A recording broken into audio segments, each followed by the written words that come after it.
Akkam jirtu nagaa keessanii har'a kan wal ilaallu Oksaa Edenii fi Piroojeektii Amaandaa kan jedhamudha. Piroojeektiin Amaandaa kun bara 1995 kan jalqabe yommuu ta'u, ammatti garuu piroojeektiin kun ISQ kan jedhamu jala galeetu kan jiru. Piroojeektiin kun akiroonomiidha. Antarctic Munyoo and Neutron Dictator kan jedhu kana. Teleskooppii guddaadha. Teleskoopiin kun immoo dikteektii gochuuf gargaara.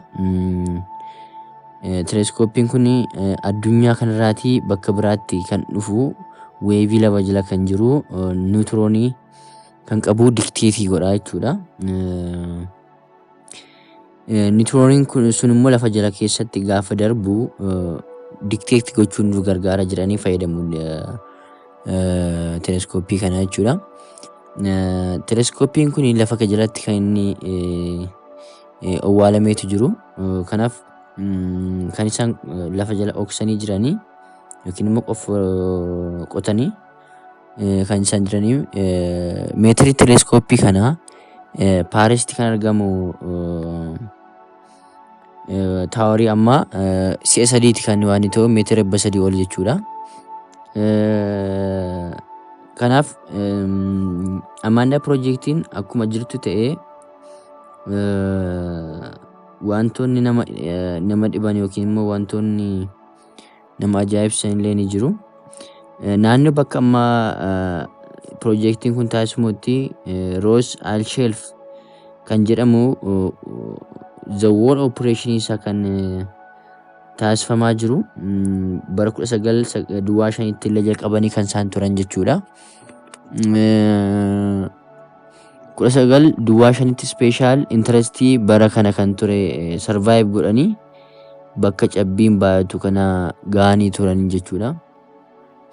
Ruusiyaanonni immoo waa'ee kana maal jedhanii turanii namoonni kanarratti kan hirmaatan Leek Vostok bakka jedhamu kanatti meetira 300 fi isaa ol kan ta'e qotanii kiristaalii cabbii kana diriilii godhanii jechuudha. Leekii argannee jedhani. Leekiin sana keessatti immoo waggaa miliyoonota duraa kan dhokfamee turedha jedhanii penetreetii goonee baasnee jedhanii kan arganne laayifii arganne. Innis bifa fiish yookiin immoo qurxummii kan fakkaattu jedhaniiti baasanii turanii jechuudha. Saayinsistoota garaa garaatu kan irratti hirmaate. Bakka kanatti namni dhuunfaa ta'ee dhufuu hin danda'u naannoo kana. Baay'ee sekiuurdiidha.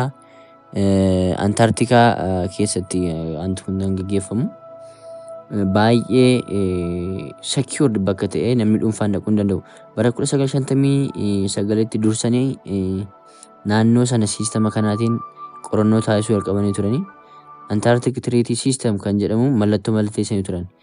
Naannoo kanatti population garaa garaa fi faayidaa guddaa kennanii waan jiranii turan. Akkuma argaa jirtanii Adolf Hitler yeroo jalqabaaf aangoorra kan ba'e guruuppii wayii uume naannoo kanatti ergeetu kan ture jechuudha namoota. Darbii darbaadhaan wanti dubbatamu ni jira. Fakkeenyaaf Heelenii Balaavaaskii kan jedhamtu leet 19 yookiin 18 sencherii keessaa riiserchii dhuunfaa ishee gochuuf achi deemtee turte. Gara underground yookiin underworld kan geessu bakki Shabalaa jedhamu ni jira jetteetu dubbachaa turte. Adolf Hitler immoo kitaaba kana baay'ee qorachuudhaan qorannoo garaa garaa taasisaa akka inni ture hin kaa'a. Kanaaf isaan maal jedhanii yaadu sanyiin keenyi sanyii addaadha addunyaa kanarraa super raceedha nuti jedhaniiti kan isaan yaadne sanyii fallen angels fakkeenya kaasuu dandeessanii baabilii keenya irra keessaa Isaayaas boqonnaa 14 kaasnee gaafa dubbisnu ati isa bakkalcha barii ibsu sana akkamitti illee kuftee kan jedhu teessoo kee aduutiin ol kaa'achuu barbaaddee kan jedhu irratti barraa'ee jira. So zariin keenyi fallen angelsidha jedhaniiti kan isaan dubbatanii yookiin immoo sanyiin keenyi bifa addaatiin addunyaa kanarraatii bifa addaan ilaallaa jedhu. Kanaaf Fallen Angels akkasuma namoota biyya lafaa kanarra jiranii yookiin shamarran babbareedoo wajjin illee ciisan kan jedhu Baabiliin keenya jechuudha. Kanaaf 1913tti waa'ee bakka kanaa Antarctic offline dha tokkoffaa namni achi deemuu hin danda'u. Namooti inni erga qofaatu deemuu danda'a. Fakkeenyaaf Adolf Hitler asirratti wanta beekuun barbaachisaa ta'e artistoonni garaagaraa addunyaa kanaallee sirbaniitii turan bakka kanaafi osoon balaan garaagaraa isaan irra ga'ellee namni isaan qaqqabu hin jiru. Maaliif namoota muraasadha bakka kana deemee kan hojjetu jechuudha yookiin immoo kan ilaalu danda'u qorannoo isaan gaggeessaa jiran jechuudha. Garuu qorannoon isaanii qorannoo isa nuti yaadnu ta'uu hin taane kan biraati. Fakkeenyaaf sagalee waaqayyoo keessaa Hisqeel boqonnaa 3:9 waa'ee dhagaa itti kan haasa'u.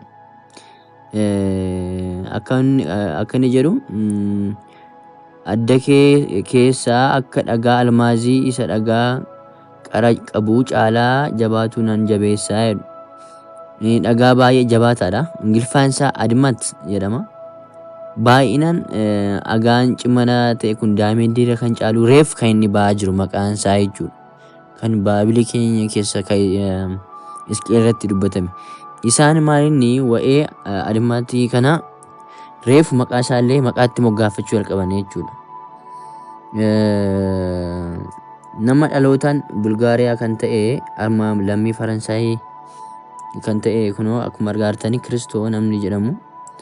Artistiin kuni haati manaa isaa wajjin Jean Claude Jarman keessatti artii wayii qopheessanii turani.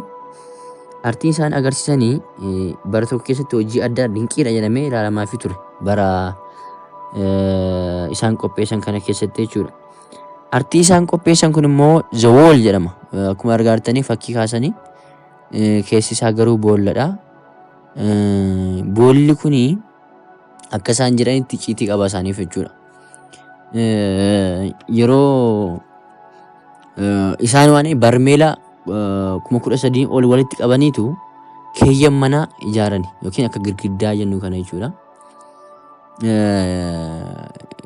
Keeyyan manaan kun The Walliin kun hiika addaa qaba akka isaanitti. Lammata immoo Big Air Package 2013 keessa jedhamu artii Jarmaniitti illee qopheessan egaa.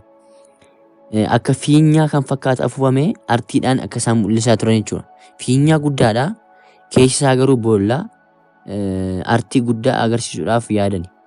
Namoonni kun waan isaan beekan qabu jechuudha. Wanta namni icciitiidhaan bukkeen gaani. Zeenaw fakkeenyaaf waaqni isaanii waaqa jeel eessa keessa jiruu fi God of jeeliin kun maal akka ta'e eenyu akka inni ta'e isaan laabireetii gochuu barbaadani. Fira isaaniiti, hiriyoota isaaniiti, maasteroota isaaniiti jechuudha.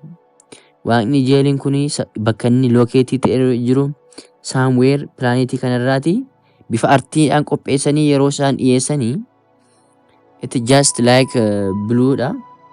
Walii wajjin wal qabata. Artistoonni kun kan isaan fakkeenyaaf Off the Wall kan jedhu Michael Jackson illee kan inni sirbe kan biraas Pink Floyd The Wall jedhellee ni sirbeera. Namoonni garaa garaa waan kana irratti hirmaataniiru jechuudha. Isaan kan isaan waan jechuu barbaadanii sammuu keenya keessatti wanta isaan create gochuu barbaadantu jira jechuudha. Waa'ee kana fakkeenya Meetaalikaan illee waan kana illee sirbeetu jiru.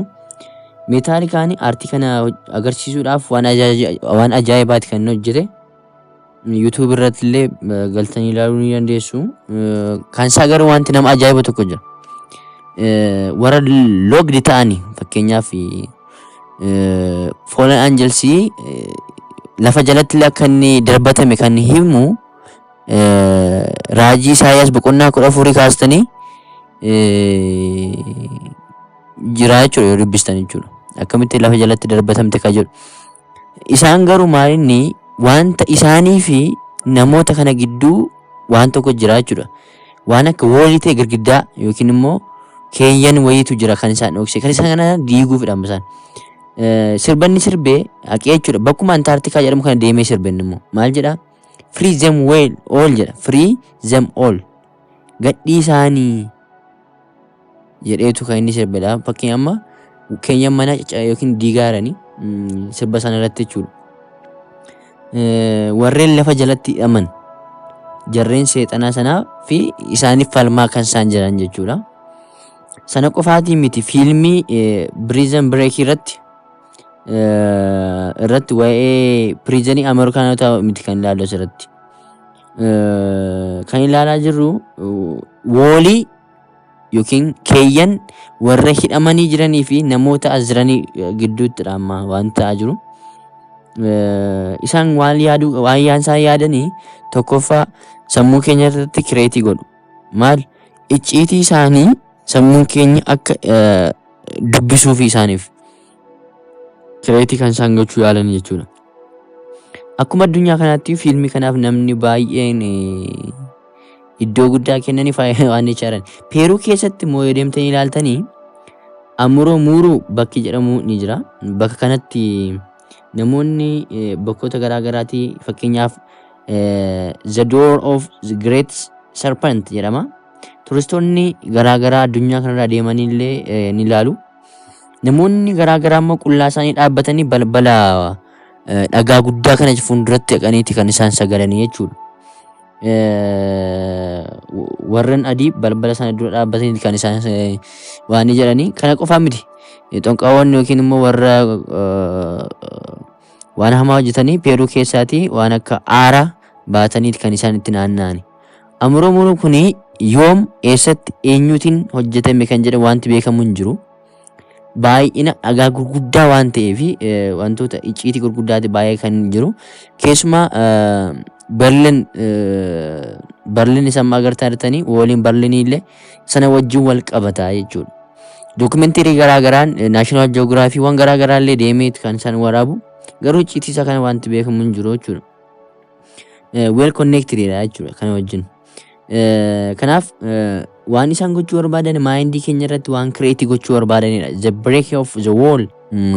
So isaan nutti maatii kan isaan jiranii keeyyan isaan gidduu jiruu fi warra fallen angels warra lafa jalatti hidhaman sanaatiin yoo keeyyan kana diiganii isaaniin warra fira isaanii sana bira gahuu akka danda'anitti kan isaan yaadanii hojjechaa jiran jechuudha. Kanaaf paartii lammaffaa yookiin kutaa lammaffaa Oksaayidiin itti fufa. Yaada keessanii fi akkasuma komentii jalatti nu barreessuu hin dagatinaa. Waaqayyo isin haa eebbisu nagaan tura.